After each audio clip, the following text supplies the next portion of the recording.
বিস্তীর্ণ মাঠ জুড়ে যেন এক হলুদ ক্যানভাস। সবুজ গাছের মাথায় দুলছে সোনালী সূর্যমুখী, রোদে চিকচিক করছে পাপড়ি। চারপাশে মৌমাছি আর প্রজাপতির ব্যস্ত আনাগোনা। দূর থেকে দেখলে মনে হবে প্রকৃতি যেন নিজ হাতে এঁকেছে এক মোহনীয় দৃশ্য।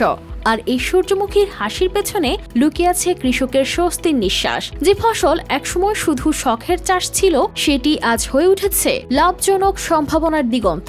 সয়াবিন তেলের আমদানি কমাতে যখন দেশ খুঁজছে নতুন সমাধান, তখন সূর্যমুখী হয়ে উঠেছে কৃষকের নতুন আশার আলো। সূর্যমুখী তেল খুব লাভজনক এবং তেলটার মানসম্মত তেল। এ তেল খেয়ে আমাদের খুব উপকারিতা হয় এবং আমরা প্রতি বছরই 1 বিঘা করে জমি আসলে আমরা চাষাবাদ করি সূর্যমুখীর চাষ। এতে অনেক লাভ হয়। রাজবাড়ির মাঠে এখন সূর্যমুখীর রাজত্ব। জেলার বিভিন্ন প্রান্তে বিস্তীর্ণ জমিতে সূর্যমুখীর চাষ বেড়েছে কয়েক গুণ। কৃষকদের মতে তুলনামূলকভাবে কম খরচে বেশি লাভ হওয়ায় তারা দিন দিন সূর্যমুখী চাষের দিকে ঝুঁকছেন। আমি এই সূর্যমুখী প্রত্যেক বছরই 1 বিঘা করে এই সূর্যমুখী লাগাই। এতে আমার অনেক লাভ। সূর্যমুখীর আরো একটি বড় সুবিধা হলো শুধু তেলেই নয়, জৈব সার ও জ্বালানির কাজে ব্যবহার করা যায় এর গাছ ও পাতা, যা এটিকে আরো লাভজনক করে তুলেছে। এই তেল অনেক উপকারী। যদি কারুর হার্টের সমস্যা থাকে, এই সূর্যমুখী তেল খাইলে হার্টের বড়ি খাওয়া লাগবে না। সরিষার চাইতে এই সূর্যমুখীর তেল অনেকটা বেশি হয়। 1 কেজিতে 500 গ্রাম তেল হয়। এই যে পাতা পড়লে এখানে জমিতে সার হয় এবং এই গাছটা পরে ব্যবহার করা হয় খড়ি হিসাবে, জ্বালানো খড়ি। আমাদের এই সূর্যমুখী বাগানে অনেক দূর দূরান্ত থেকে আসলে অনেক লোক এসে ছবি টবি উঠায়, ফুল দেখতে আসে। সরকারি উদ্যোগে কৃষকদের বিনামূল্যে বীজ, সার ও পরামর্শ দেওয়া হচ্ছে বলে জানায় কৃষি বিভাগ। বিগত আরও 5 বছর আগে থেকে সূর্যমুখী চাষ করছে। সূর্যমুখীর তেল স্বাস্থ্যসম্মত এবং লাভজনক। সরিষা, তিল এবং অন্যান্য তেল ফসলের চেয়ে সূর্যমুখীর তেল বেশি হয়।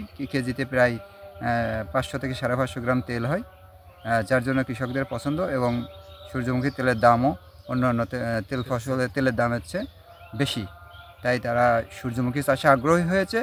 এবং আমরা সেই সাথে আমরা কৃষি বিভাগ থেকে, কৃষি সম্প্রসারণ অধিদপ্তর থেকে প্রতি বছর কৃষকদের প্রণোদনা এবং প্রদর্শনী হিসাবে তাদেরকে আমরা সহযোগিতা করি। জেলা কৃষি অফিসের তথ্য অনুযায়ী গত বছর যেখানে 350 হেক্টর জমিতে সূর্যমুখী চাষ হয়েছে, সেখানে এবার বেড়েছে 400 হেক্টর। দেশে প্রতি বছর প্রায় 30,000 কোটি টাকার সয়াবিন তেল আমদানি করা হয়।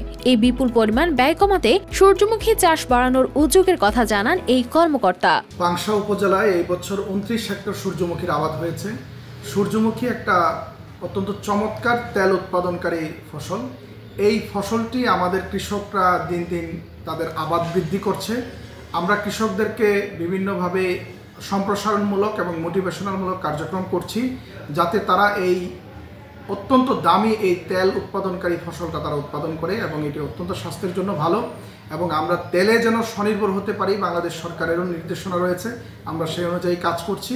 আমাদের কৃষকরা আগের তুলনায় অনেক বেশি সূর্যমুখী আবাদ করছে এবং সামনের দিন আরও সম্প্রসারিত হবে। মাড়াই বা ভাঙানোর জন্য আমরা আমাদের তেল প্রকল্প থেকে আমরা কিছু মেশিন দিয়েছি। আমরা কৃষকদেরকে সেই মেশিন ব্যবহারের জন্য উদ্বুদ্ধ করছি, তবে স্থানীয়ভাবে তেমন কোনো মেশিন ব্যবহৃত হয় না। কৃষকদের ক্রমবর্ধমান আগ্রহের কারণে আগামীতে সূর্যমুখীর চাষ আরো কয়েক গুণ বৃদ্ধি পাওয়ার সম্ভাবনা রয়েছে। এছাড়া সূর্যমুখী চাষের এই উদ্যোগ আরো সম্প্রসারিত হলে শুধু বৈদেশিক মুদ্রার সাশ্রয়ী হবে না, উপকৃত হবেন কৃষকরাও। News desk, RTV।